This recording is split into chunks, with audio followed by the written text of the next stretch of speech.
Hey guys, what's up? It's Phoebe from Alternative Twist Radio.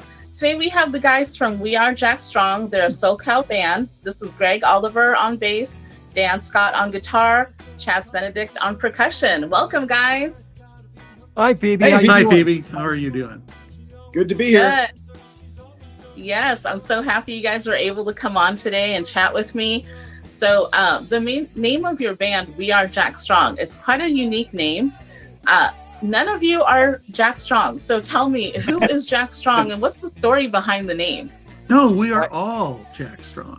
Yeah, as Chas alludes to, the story of Jack Strong is a story that we invented. He's an imaginary character, but it came from the lyrics, reading through the lyrics to the songs without the music, and just talking amongst ourselves about who would write songs like this, who would write about these things. And so we invented a character who'd be the writer of them. And to keep the story short, I'll go fast. He's a guy who was raised badly and did a lot of bad things in his early life because he thought that was the way to be. That's how he was raised. And later on, he found out, he came to a point in his life that he didn't want to be that person anymore. He grew a conscience somehow, and he wanted to change. And that's where his story got interesting, because it's later in life. He's in his mid-30s, and he wants to be a different person, but there's really no way to do that. So he learned how to become he struggled to become a better person, and he learned how. And I don't know if he ever does or not. We're not done reading his diary, but when we get done, we'll report it to everybody. But his journey continues. His journey is ongoing. Right. As he speaks, and every As time we discover more in his diaries. So he gets right, like you said, the saga will continue. Right. He gets better as he goes along, and and the songs explain what he does to get that way. And the people who like the music listen. I really like your story about WeAreJackStrong, because I kind of feel like I went through that a little bit in my youth, a little similarities. So maybe it's like Jackie Strong or something. Well, that's the thing. At the end of it, at various points in the show, I say we are Jack Strong because all three of us are, and I say I hope you are too, because I hope everybody's who's had problems, which is just about everybody, is working hard to overcome them and become better. Yeah, when you listen to the lyrics of our songs, you'll hear themes that everybody has gone through. There's just those general themes that we all go through with our relationships and our lives and our families and all those things. And those are the things that draw us, that we want to write about and that we want to talk about. And putting a name and a face to it, Jack Strong, as the person who experienced this stuff, is really important to us, because it really personifies. It really makes the song about somebody in particular, and not just general population. It's actually about Jack, and we hope, and we're pretty sure it happens, that the audience is going to identify with it and say, oh, I've been through that. I went through that with my wife or my brother or my sister or whatever that we're talking about. And one of the songs that you guys wrote, and I particularly love, is Betty. Never Ready for Betty. We've all met somebody, male or female, you've all met somebody that you really wanted until you got them. And then you found out what a handful they really were. And Betty is a handful, an international handful. Right. A universal concept. That's right. Yeah, I think so. She personifies the type of person. Yes. It's the be careful what you ask for, because you might get, and now what do you do with it? Talking about other projects you guys have, Gregg, we're happy to have you as one of our podcasters on our station. So, thanks, Gregg, why did you decide to do it? Tell me your thought process behind it. Okay, well, for anybody that doesn't know, the podcast that I've been doing is about, it's called Being Independent, and it's about being an independent musician in a band.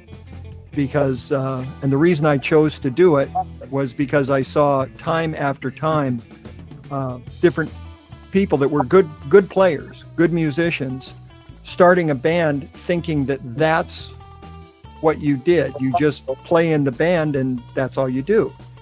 And the difference between that and all the different things that you have to do in order to be a successful musical act is huge.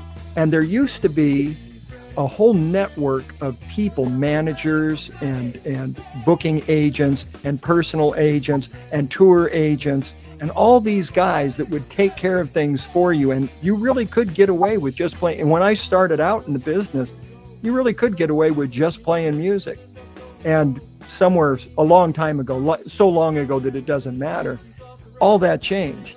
And you had to do everything yourself. So if you're going to be a musician now, you better figure out how to run your rehearsals very economically, because you're not going to get a chance to just rehearse forever. You've got to figure out how to book yourself. You've got to figure out how to do your social media. You've got to figure out how to create collateral for social media, like how do I edit pictures, and how do I edit video? How do I take video? You got to know an awful lot of stuff. So anyway, the podcast is me talking with, each show has probably 5 or 6 different musicians at different phases of their development, whether they're international touring acts like Killian Duarte is, or if they're national providers like Chris Holloway was, or local acts like WeAreJackStrong and Surf Farmer and Putting on the Fritz and Coastal Groove, the other bands that I've talked to. And we talk about, well, where are you when you run your rehearsals? And we found, I'll give you an example. I haven't talked to the other fellas about this, so they'll find this interesting. When we talk about how one band, local band, ran their rehearsals, they get together and they decide there at the rehearsal what they want to play. And usually they haven't practiced that stuff at home, but they'll run through it and listen to it, maybe listen to a recording in the rehearsal and do it. And our rehearsals are run very differently. I always make a list of what we're going to rehearse. I always provide the guys with a recording of the last time we rehearsed it. We record every rehearsal. So everybody has an opportunity to be practiced. And when they show up, you're supposed to know the song. We're only running through it so that we can make sure that it's as tight as we can, because we really pride ourselves on being tight. And it's worked so far. At the other end of the spectrum was my friend Killian, that I mentioned already. And he just did a national tour with an act that he got picked up as a hired gun. He plays bass. He's an amazing bass player. And all those guys they practiced for 7 weeks on their own at home to recordings. They had 2 rehearsals, and then they did a national tour. So there wasn't a bunch of rehearsing it and working it out on in clubs to figure out what they're going to do, but they're consummate musicians. They put it together all on their own, personally. Got together, ran 2 rehearsals, and those, he told me, were equipment rehearsals to make sure the equipment worked right, to make sure the show was staged properly. And then they're on the road. So there's no room for error. If you think you're going to screw around in practice and not practice and come to a show, you're never going to make it in that league. And everybody thinks they're ready for that league, but that's what the podcast is about. Is saying, this is where the big guys are, and you're somewhere along the line. So it looks like this. The end looks like that. Yeah. And Phoebe, it's not lost on us that we have somebody like Gregg in the band who has that kind of institutional knowledge about how bands work and the best way, most efficient way to get to that point. Because, and I think Chas would probably agree with me, I've been a musician for a long time. I've been playing guitar for a long time, and I've got chops, but I didn't have that, what Gregg was just talking about. I didn't have the experience in that, and I didn't have the experience about being an efficient and effective and a well-run band. You know what I mean? I was just like Gregg said. You show up with your guitar and you know your parts. Isn't that all there is to it? Guess what? There's more to it than that. There's a lot more to it than that. And I got to say that there's no way that We Are Jack Strong wouldn't be enjoying the success that we're enjoying without having guys like Chas and Dan. I can't believe how lucky I was to find Chas 3 years ago, and then Dan joined us a year ago, and it's everything to me. I mean, I'm choking up. These guys mean everything to me. So that's where the podcast came from. I love it. The idea of the podcast, frankly, is to create better bands and better relationships between bands and booking agents and sound guys and all the people that are part of the business in order to have a better music scene in San Diego. That's the idea. That's the grand scene. I feel like a lot of our musicians, whether locally or internationally, they're all going through the same thing that you guys have gone through and are still going through. But I wonder if they realize, there's a common denominator in all this. And, we need to build a network of musicians and, a network of supporting businesses as well to help out the local artists. And that's where we come in. And I feel like we're just at the tip of the iceberg, finding so many amazing musicians like you guys and starting the network, talking to people, learning and growing together.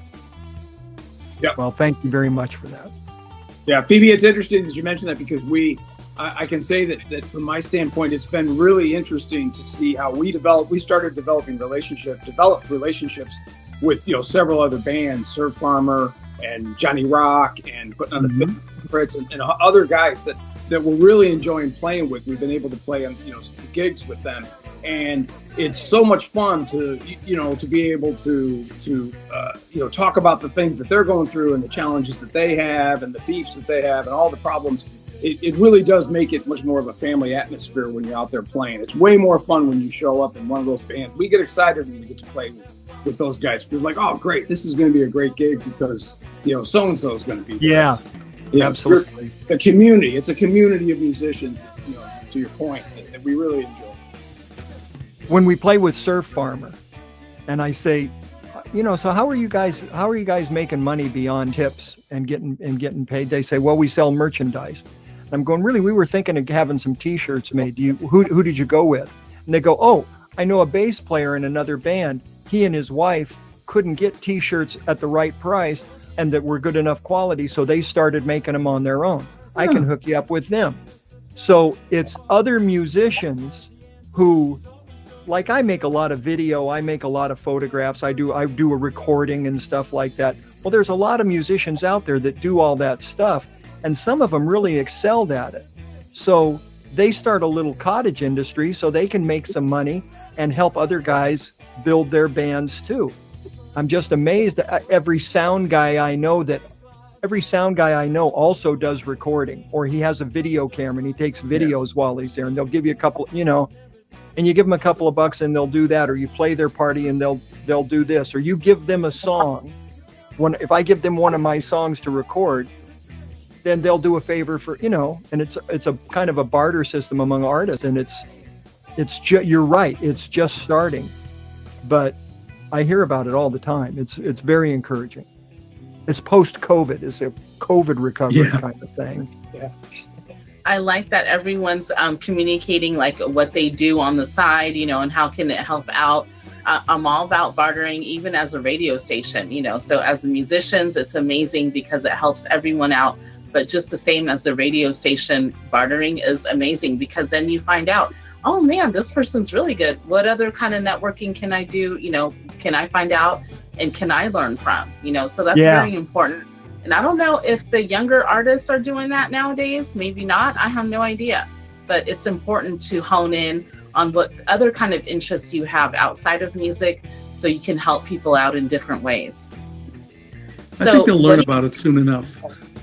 I hope so. I really do, because it needs to be explored. It's not just playing music. I mean, I'm not a professional musician, but I imagine it's not just playing music, and it's learning, lifelong learning too, finding out what else you like to do besides music to help out, to continue to do music.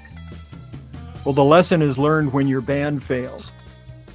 The lesson is learned. The lesson is learned when you've worked a couple of years with some people, and finally they go, "I can't take this anymore. We're not getting anywhere," and the band evaporates. And you've got the choice of either, "Yeah, you're right. You can complain that it's a hard business. You can complain that it was somebody else's fault. You can complain about all kinds of things, or you can say, you know what? We didn't do all the things we needed to do. It's something Jack Strong would do. Jack Strong, if he was here, he would pick himself up by the bootstraps and he'd say, all right, well, next time I'm not going to let that happen to me. I'm going to do something smarter." Hey, Greg, I think we might be on a song here. Yeah. We might. I'm glad you're recording this. Yeah, well, this might turn into something. I was thinking I was on a podcast, but all right, we'll make it a song. Picking yourself up by bootstraps. I'm hearing the first line of a verse in there. Yeah, okay. Oh, I love it. Might be the inception of something, a new song. Yeah, huh? This is where you. That's too fun. So, what do you see the band doing now, and how about in the future? Where do you guys see the band going? We just finished releasing 14 songs on SoundCloud. So those are available now for public consumption. We were sending them out a few at a time, we've done that. So we put them on SoundCloud. We're planning on making a couple of videos, larger scale videos, based on a couple of those songs, one of them being Never Ready for Betty. We've got gigs in the hopper, but right now we just went through a writing spurt, and we wrote 12 new songs. So right now we're in rehearsal on those. We're going to meet here in a week or so. Dan and I have been meeting, working out some of the some of the little details that go on between the guitar and the bass.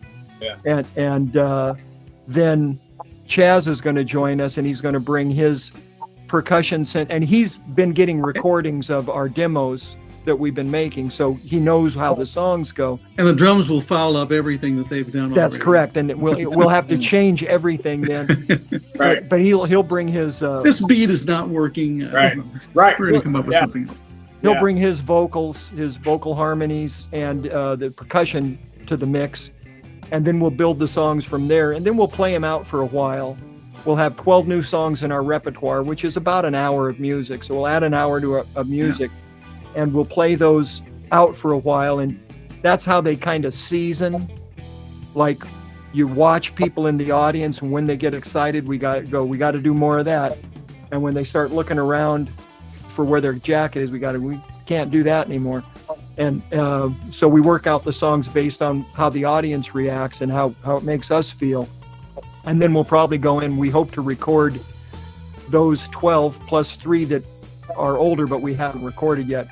We hope to record those 15, maybe even as early as the beginning of the year. So we've got videos coming, we've got new music out, we've got new music coming, we've got lots of stuff. The way that the process has kind of worked, and we don't really have a set procedure on how we come up with songs, but the way it's kind of happened is that either Greg and I will come up with something, and then we'll get together and kind of work out kind of the bones of the song. But just last night, Greg and I were meeting and working on some songs. And it's so funny because so often we're like, okay, we're not really sure what we're going to do on this part of it. We got to wait till we're with Chas. Yeah. So we're going to do something. Chas will figure it out. So these songs have bones, but there's a lot of meat left to be put on the bones. Yeah, that's right. That we just basically say, we got to wait till all 3 of us are in the room and Chas is in front of his drums, because frequently that's when it comes together. So often I've come up with songs and Greg and I have worked on lyrics, but it's still not a song until the 3 of us are together and we're in front of, we got our instruments and we start, jerking around with it. And then I'm frequently surprised in a very good way about how something changed directions completely. That's not how I envisioned it. This is way better. And it's because the 3 of us are in a room and we've got Chas with his drums. Rock and roll is bass and drums, and a great guitar player. So I think we're right where we're supposed to be. I've seen you guys play a few weeks ago now. This was probably on Father's Day. I've seen you guys play live. Yeah. It's so much more invigorating, energizing to see a live performance, and not only just someone that you talk to, because I was talking to you guys before, but then it's different. Like, oh, yeah, that's the guy that I was texting. Yeah, that's, I saw him on Facebook. Yeah, that's right, I heard him play. It's such a different vibe. And I'm also energized watching you guys play and performing. I was struggling to record because I wanted to dance when I'm watching you guys and Johnny Rock. You know, like, oh, the phone. Yeah. No. You gotta no, baby. Calm down. You gotta stay focused. You know. So I was struggling between being the audience and being there recording and trying to get good pictures that are not blurry and like because I'm too busy moving around and stuff. So, but that's how good you guys are to bring the audience alive. And I wanted to dance so much. I really did. Me too. I really. Thank you. That's great to hear. That is great to hear. Yeah. Yes. Are you guys going to be playing any more gigs in the coming months in the area, San Diego area, Orange County at all? We're going to be playing, for instance, the North Bar in Escondido on August 6th. We're going to be opening for a band called Kinney and the Day Drinkers. So that ought to be fun. They play classic rock covers, and we play originals. So it ought to be a good contrast. We played there a couple times before. That's a fun place to play. It's always fun. Yeah. They got a nice following at that bar. It's cool. It's got a cool energy bar. So we'll have to check that out. If you post on Facebook, then I'll reshare it. Let people know because people definitely need to see you guys play live. That Jack Strong was awesome. I wanted to see Coastal Groove. Is that the name of the band, Coastal Groove? But this was like, oh man, we had something to do. But all the other bands, Surf Farmer, I wanted to see too. So we'll have to stay on top and see where they're going to be playing next. Well, you saw Johnny Rock, right? Yes. Okay. Yeah. And other ones. So I wanted to see the other bands that you were talking about. So Johnny Rock is amazing. You guys were amazing. Tate's awesome. He's awesome. Yeah. I put some of their music in the podcasts so that everybody could hear them, and I try to introduce them to because they should be listened to. Mm-hmm. They've become some of my favorite guys. Yeah, I love their music too, and I just did an author spotlight with Tate, Johnny Rock, so that was really fun too. Yeah. Yeah. Oh, and his book. Yes. Yeah. I still have it right next to me. Yeah. We'll do a little shout out to Johnny Rock. Hey. Here's your book. Wow. So why don't we take a pause and we'll watch the music video you guys sent over. Okay, terrific.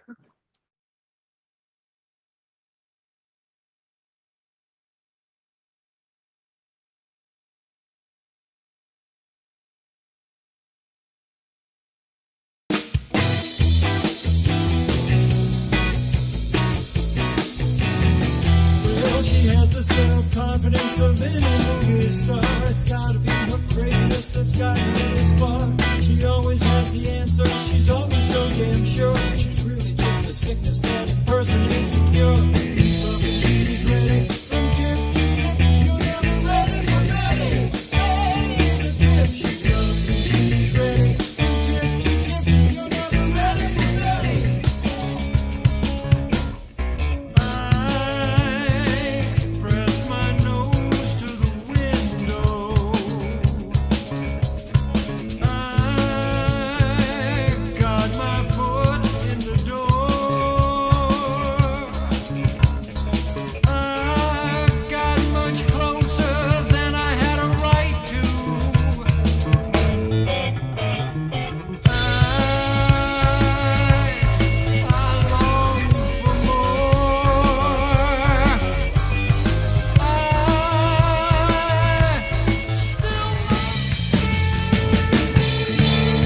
Telling me I'm late to the party.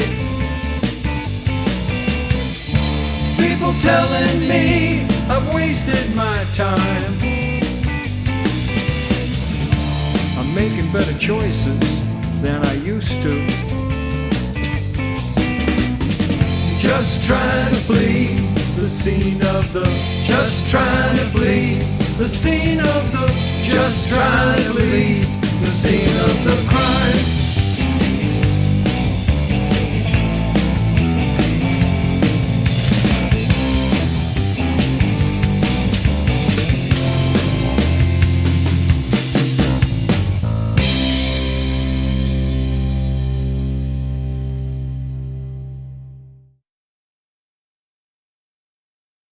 It was a great video. Thanks so much, you guys. Well, thank you very much. Thank you. Well, I'm so glad you guys took your time to chat with me today. And so, guys, this is We Are Jack Strong, which I feel like we all are Jack Strong. We got a little bit of Jackie Strong in us. All right. There you go. We're very happy that you had us on. Thank you very much. Yeah, thank you very much. It was very nice of you. Really fun. Check them out on their socials. We Are Jack Strong on their website, WeAreJackStrong.com.